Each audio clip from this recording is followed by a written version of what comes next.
नमस्कार दोस्तों, मेरा नाम है विमल सिंह बालाजी। स्टडी अड्डा में आप सभी का स्वागत है। पीपीएससी टीआरई 3.0 पीआरटी का जो री एग्जाम हुआ उसको लेकर के हमने अलग से एक वीडियो में बात किया था कि किन किन प्रश्नों में आप ऑब्जेक्शन जो है वो कर सकते हैं। केवल प्रश्नों की बात की थी, लगभग 5 प्रश्न थे, परंतु उसके कमेंट में और भी जो बहुत से प्रश्न आए उन सभी को एक साथ हम लेकर के आए हैं।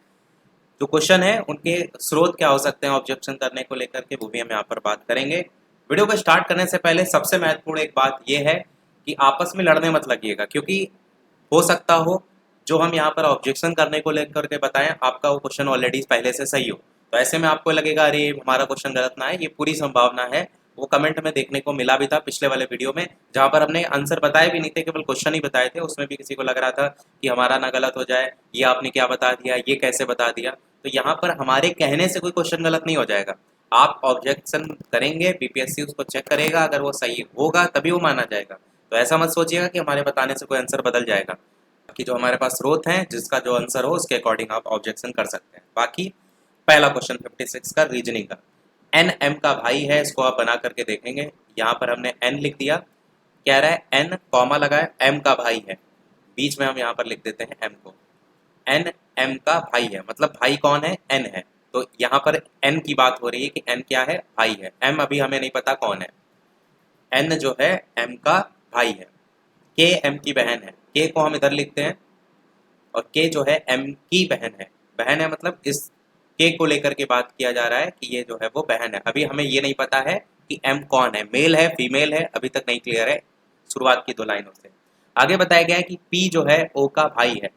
तो हम आगे भी ये देखेंगे तो ओ एन की बेटी है, तो ओ एन को हम यहाँ एन के साथ है तो ओ को यहाँ पर दर्शा लेते हैं। ओ को हमने यहाँ लिख दिया और कह रहा है ओ जो है वो एन की बेटी है, मतलब नीचे तरफ एरो लगाएंगे और ये लिख देंगे हम यहाँ पर कि ये बेटी है। ये मैन है, भाई लिखा है ना इसलिए, और ये इनकी बेटी है, यानी कि ये आपका पिताजी हो गए इनके। ओ के जो पिताजी हैं वो एन हो गए। आगे कह रहा है इससे पहले वाली लाइन में कि पी जो है ओ का भाई है, तो यहाँ पर हम ओ के साथ में पी को बनाएंगे। पी ओ का भाई है, तो हम एरो पी की तरफ बना देते हैं और लिख देते हैं कि यहाँ पर ये भाई है। और ये बेटी पहले ही बता दिया गया है, यानी कि ये भाई बहन है। पी भाई है और ओ बहन है। सबका जेंडर क्लियर है, परंतु एम हमें नहीं पता है अभी तक कि कौन है, मेल है फीमेल है, ये नहीं पता है। ये हमें क्लियर हो रहा है कि ये भाई बहन में से ही है, परंतु मेल फीमेल नहीं क्लियर है। प्रश्न में पूछा क्या गया है, पी का चाचा कौन है। तो चाचा कौन होगा, तो पिताजी जो होंगे, जो कि एन हो रहे हैं लग रहे हैं, इनके भाई या बहन जो होंगे, भाई होंगे, बहन नहीं, बहन तो बुआ लगेंगी। तो जो भाई होंगे वही चाचा लगेंगे, परंतु के तो बहन है तो एक ऑप्शन कट गया। एम का हमें पता ही नहीं है कि ये मेल है या फीमेल है, तो इसलिए हम कह सकते हैं कैन नॉट डिफाइन, यानी कि कहा नहीं जा सकता। रीजनिंग की लैंग्वेज में कहते हैं इसको, यानी आंसर इसका जो होना चाहिए था वो इनमें से कोई नहीं आपका यहाँ पर सही होना चाहिए था, जबकि आयोग ने इसका आंसर जो है वो एम दिया है। तो यहाँ पर ई वाला आंसर यहाँ पर जो है वो आपका होना चाहिए था। ऑब्जेक्शन करने के लिए कोई किताब तो होती नहीं है, इसको लेकर के आप खुद से उसमें टाइप करके दिखा सकते हैं, यानी या तो फिर अगर सेम क्वेश्चन किसी किताब में दिया हो तो आप ढूंढें, उसमें भी संभावना है कि इनमें से कोई नहीं आंसर ऑप्शन में दिया होगा कि नहीं होगा, ये भी सारी बातें हैं। तो रीजनिंग या मैथ के क्वेश्चनों में तो आप ऑब्जेक्शन करने के लिए बस तर्क दे सकते हैं, यहाँ पर किताब का स्रोत नहीं दे सकते हैं। बाकी मैंने समझा दिया, इनमें से कोई नहीं होना चाहिए था। अब जिन्होंने एम लगाया है और उनका सही भी है और यहाँ पर बदलने की बात हो रही है, तो मेरे कहने से नहीं बदलेगा, अगर ये सही होगा तो बदलेगा। अगला क्वेश्चन देखते हैं, अम्लीय वर्षा के लिए प्रदूषक कौन सा है। तो अम्लीय वर्षा की जब बात होती है तो आपको SO2 NO2 दो ही प्रदूषक मुख्य तौर पर देखने को मिलते हैं, परंतु जिन्होंने भी आंसर यहाँ पर CO2 को भी यहाँ पर लगा करके इनमें से एक से अधिक आंसर लगाया है, उनके पास एक ऑप्शन है कि वो यहाँ पर ऑब्जेक्शन कर सकते हैं। एसिडिक बेस और सॉल्ट ये चैप्टर है आपका NCERT का। यहाँ पर अगर आप जाएंगे स्क्रॉल करेंगे तो स्क्रॉल करते हुए आपको यहाँ पर ये आपको पेज देखने को मिलेगा। यहाँ पर पेज देखेंगे तो ऊपर ये 42 के बाद 43 पेज नंबर है। यहाँ पर लिखा है you familiar with the term acid rain, have you ever heard about the damaging effect of acid rain? As the name indicates, the rain containing excess of acid is called as acid rain. Where do these acids come from? The rain becomes acidic because carbon dioxide, यहाँ पर देखेंगे तो carbon dioxide को भी mention जो है वो यहाँ पर किया गया है। साथ ही साथ यहाँ पर सल्फर डाइऑक्साइड को भी मेंशन किया गया है और नाइट्रोजन डाइऑक्साइड को भी मेंशन किया गया है, which are released into the air as pollutants dissolved in raindrop from carbon dioxide, sulfuric और नाइट्रिक एसिड। अब यहाँ पर देखेंगे तो यहाँ पर सल्फर भी ऑप्शन में है, कार्बन डाइऑक्साइड भी, तो जिनका आंसर इनमें से एक से अधिक है वो इसका आधार बना करके ऑब्जेक्शन कर सकते हैं। बाकी यहाँ पर जो SO2 दिया गया है, जब बात होती है अम्लीय वर्षा के मुख्य तौर पर कौन प्रदूषक होते हैं तो वहाँ पर SO2 NO2 को ही माना जाता है, पर ऑप्शन में इनमें से एक से अधिक लगाने वाले के पास एक ऑब्जेक्शन करने का ये है। बाकी तो जो आयोग ने आंसर दिया है उनकी मर्जी होगी, बदलेगा तो, नहीं बदलेगा तो।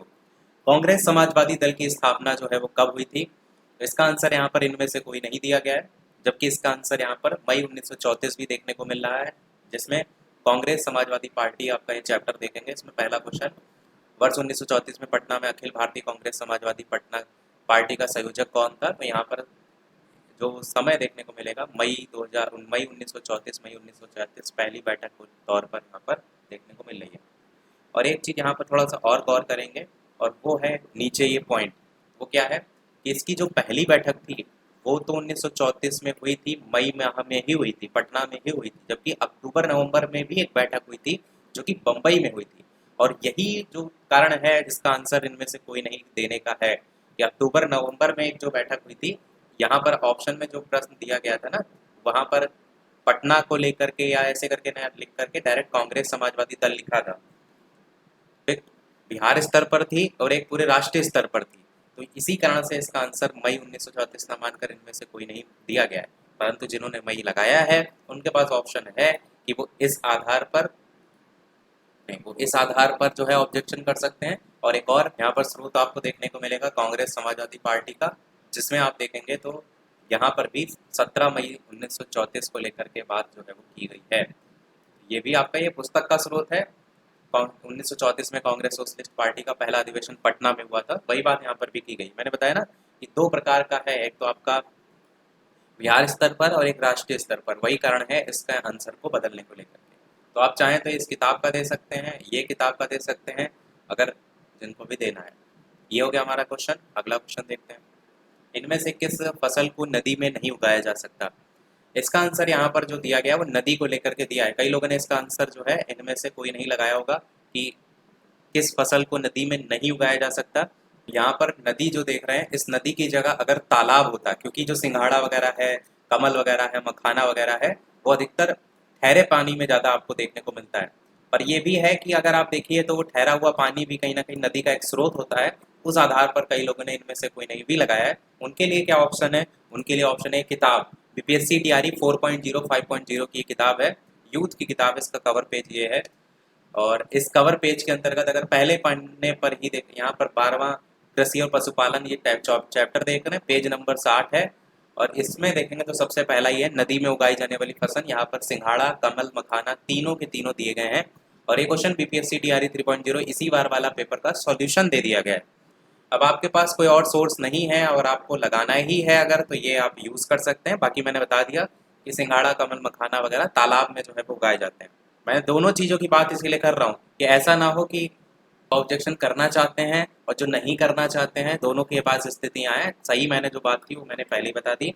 बाकी अगर आप चाहें, आप संतुष्ट नहीं है इस बात को लेकर के, आपको लगता है नहीं नदी का पानी भी जा करके भरता है तालाबों में और ये, तो वहाँ से आप अगर लगाना चाहते हैं तो लगा सकते हैं, मैंने स्रोत दे दिया। अगला क्वेश्चन आप देखेंगे तो बिहार में सबसे पुरानी नदी घाटी परियोजना इनमें से कौन सी है? तो यहाँ पर आंसर क्या दिया गया? दामोदर नदी घाटी परियोजना, और इसका आंसर सोन नदी घाटी परियोजना लग रहा है काफी लोगों को। अब यहाँ पर सबसे पहले स्रोत की बात करते हैं, तो ये है बिहार की जो SCERT वाली किताबें चलती हैं, भारत संसाधन उपयोग चैप्टर नंबर 1, भारत संसाधन और उपयोग करके, इस चैप्टर का देखेंगे तो सबसे पहली यहाँ पर ये पेज नंबर देखेंगे 41 पेज नंबर है भूगोल का इस चैप्टर का।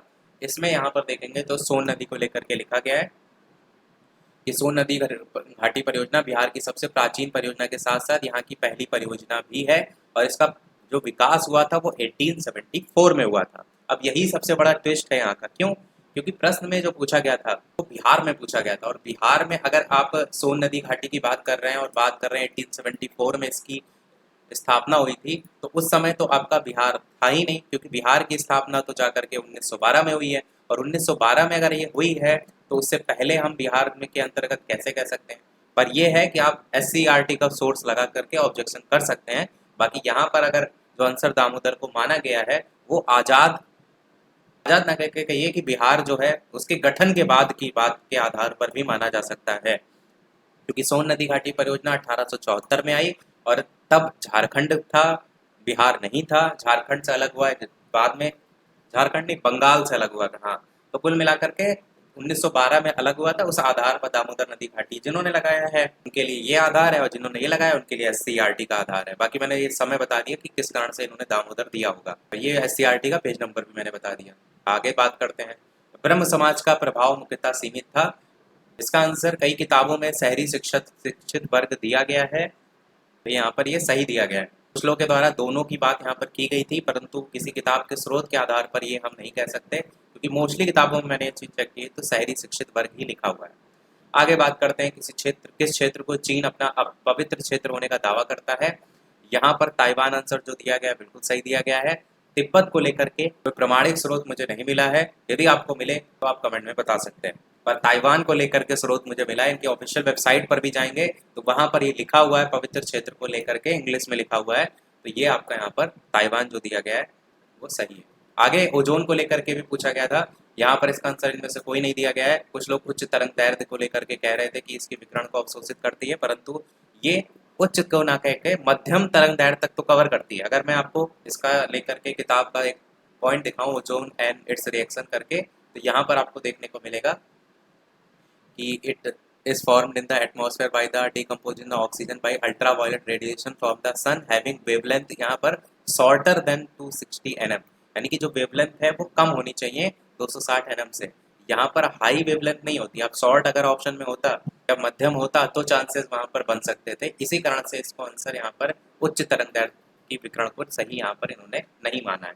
बाकी बी और सी तो वैसे ही नहीं थे, केवल ए के चांसेस थे। केवल इस आधार पर आप इसको चैलेंज कर सकते हैं कि यहाँ पर उच्च को लेकर के लिखा है और यहाँ पर केवल उच्च या मध्यम इस तरीके से ना लिख करके जहाँ भी सर्च करेंगे तो ये एक वैल्यू दे रखी होती कि इससे कम होनी चाहिए। ये कहीं नहीं जल्दी देखने को मिलता है कि उच्च है मध्यम है, तो उस आधार पर आप चाहें तो इसे चैलेंज कर सकते हैं। अब एक क्वेश्चन और, यहाँ पर हमारे राष्ट्र को मुख्यतः राष्ट्रवाद के आधार पर निर्मित करने की राजनीतिक प्रवृत्ति का नेतृत्व। पहली बात मैंने कल पहले जो इस वीडियो में बात की थी वो कही थी कि ऐसे राजनीतिक प्रवृत्ति के आधार पर आप किसी पार्टी को भारतीय जनता पार्टी वगैरह के आधार पर आंसर नहीं मान सकते, परंतु आप इसे जब सर्च करेंगे तो भारतीय जनता पार्टी आपका आंसर यहाँ सही देखने को मिलेगा। ये आप एक किताब देख पाएंगे, वो है आपकी NIOS की, इंडियन पॉलिटिकल पार्टीज और देयर पॉलिसीज को लेकर के। यहाँ पर इंडियन नेशनल कांग्रेस की बात की गई है और यहाँ बात की गई द भारतीय जनता पार्टी की। भारतीय जनता पार्टी के अंतर्गत यहाँ पर पॉइंट देखेंगे the BJP stand for a nationalism and national integration, तो यहाँ पर यही बात उठाई गई थी। तो ये जो पॉइंट लिखा गया था इसका मतलब भी वही नेशनलिज्म की बात यहाँ पर की गई थी, राष्ट्रवाद के आधार पर निर्मित करने की राजनीतिक प्रवृत्ति, यानी भारतीय जनता पार्टी यहाँ पर आंसर बिल्कुल सही दिया गया है। बाकी इस तरीके के क्वेश्चन कहीं ना कहीं जो पॉलिटिकल पार्टी वगैरह होती हैं, इसको हम ये नहीं कह सकते कि केवल यही पार्टी ही बात करती है, उस आधार पर आप चाहें तो ऑब्जेक्शन कर सकते हैं। बाकी मैंने जो था वो दिखा दिया, केवल ये आप आधार पर कर सकते हैं कि क्या हम भारतीय राष्ट्रीय कांग्रेस को लेकर के नहीं कह सकते राजनीतिक प्रवृत्ति, तो वो आप एक आधार पकड़ सकते हैं। बाकी नेशनल कांग्रेस को लेकर के भी यहाँ पर पॉइंट बात की गई है, परंतु नेशनल कांग्रेस ने ज़्यादातर जो आज़ादी है उसको लेकर के जोड़ करके अपने जो पॉलिसीज़ हैं उसमें ज़्यादातर बताया है, वही चीज़ें यहाँ पर जो है वो लिखी आपको देखने को भी मिलेगी। अगला क्वेश्चन आपका है वो है वायुमंडल अपनी अधिकतम ऊर्जा प्राप्त करती है, तो यहाँ पर आंसर दीर्घ पार्थिव विकिरण दिया गया है। मोस्टली लोग सूर्य के साथ जा रहे हैं और इसका जो स्रोत आपको देखने को मिलेगा वो है NCERT में। पृथ्वी अपनी ऊर्जा का लगभग संपूर्ण भाग सूर्य से प्राप्त करती है, ये यहाँ पर जो है वायुमंडल को लेकर के कहा गया है, अधिकतम ऊर्जा को लेकर के कहा गया। यहाँ पर क्या है, यहाँ पर संपूर्ण भाग का लेकर के कहा गया। तो इन लाइनों के आधार पर आप ऑब्जेक्शन कर सकते हैं। अगर इस PDF को खोलेंगे आप तो ये NCERT क्लास 11 की है PDF, सौर विकिरण उष्मा संतुलन और तापमान अध्याय 8 है। यहाँ पर अगर आप देखेंगे तो यहाँ पर सौर विकिरण के बारे में बात की गई है कि पृथ्वी के पृष्ठ पर प्राप्त होने वाली ऊर्जा का अधिकतम अंश लघु तरंग दैर्ध्य के रूप में प्राप्त होता है, इस तरीके से लिखा है। और ऊपर वाले पैराग्राफ में देखेंगे तो यहाँ पर लिखा है पृथ्वी अपनी ऊर्जा का लगभग संपूर्ण भाग सूर्य से प्राप्त करता है। इन लाइनों को आधार बना करके आप यहाँ पर कह सकते हैं कि यहाँ पर आंसर जो है वो आपका हो सकता है क्या, अधिकतम ऊर्जा को प्राप्त करने से लेकर के सूर्य। परंतु यहीं पर खेल खत्म नहीं हुआ, क्यों? क्योंकि ये क्वेश्चन सेम आपका आया हुआ है यहाँ पर एक प्रीवियस ईयर में, वो भी आप देख लीजिए। वो क्या है, पृथ्वी का वायुमंडल इनमें से मुख्यतः किसके द्वारा तप्त होता है, एक वायुमंडल किसके द्वारा तप्त होता है, इस तरीके का जब क्वेश्चन आपको देखने को मिलता है। ये क्वेश्चन आया देखिए UPPSC कंबाइंड स्टेट में, यहाँ पर जो आंसर माना जाता है वो दीर्घ तरंग ही माना जाता है। आंसर यहाँ पर दीर्घ तरंग देखने को मिलेगा। और यहाँ पर एनसीईआरटी की इसी पीडीएफ की लाइनों को समझाया गया है। क्या पृथ्वी का को जो सूर्य तक प्राप्त होता है वह लघु तरंगों के रूप में होता है। गर्म होने के बाद पृथ्वी अपने आप में एक विकिरण पिंड बन जाती है। लंबी तरंग के रूप में वातावरण को ऊर्जा प्रदान करती है। ये ऊर्जा नीचे से वातावरण को गर्म करती है। इस प्रक्रिया को स्थलीय विकिरण के रूप में जाना जाता है। दीर्घ तरंग स्थलीय विकिरण वायुमंडलीय गैसें, विशेष रूप से कार्बन डाइऑक्साइड और अन्य ग्रीन हाउस गैसों द्वारा अवशोषित किया जाता है और वातावरण को अप्रत्यक्ष रूप से पृथ्वी के विकिरण के द्वारा गर्म करता है। बदले में वातावरण विकिरण फैलाता है और अंतरिक्ष में गर्मी पहुंचाता है। तो आप थोड़ा सा प्रश्न में अंतर देख पाएंगे। यहाँ पर जब बात हो रही थी कि वायुमंडल मुख्यतः किसके द्वारा तप्त होता है, और यहाँ पर क्वेश्चन जो पूछा गया था वो पूछा गया था वायुमंडल अपनी अधिकतम ऊर्जा किससे प्राप्त करता है। और जो एनसीईआरटी में लिखा हुआ है वो लिखा है पृथ्वी अपनी ऊर्जा का लगभग संपूर्ण भाग सूर्य से प्राप्त करता है। तो ये सारी चीजें मैंने आपको बता दी। बस ये ऑब्जेक्शन करना है जिसको, वो इस पेज को आधार बनाकर कर सकता है। बाकी इसी को लेकर के जो एनसीईआरटी के वो लाइनें दिखाई उसी को लेकर के आगे डिटेल में यहाँ पर लिखा भी गया है, वो भी चाहे तो आप पढ़ सकते हैं। और इसमें जितनी भी इमेज फोटो दिखाई है उनमें से अगर कोई भी आपको चाहिए तो इंस्टाग्राम पर मैसेज कर दीजिएगा, वहाँ पर हम आपको भेज देंगे। और इसके इन प्रश्नों के अलावा भी अगर कोई प्रश्न रह गया हो तो वीडियो के मेन कमेंट में आप जो है वो बता दीजिएगा, ताकि और लोग इसके ऑब्जेक्शन कर सकें। कल 2 तारीख से शायद ऑब्जेक्शन स्टार्ट भी हो रहा है।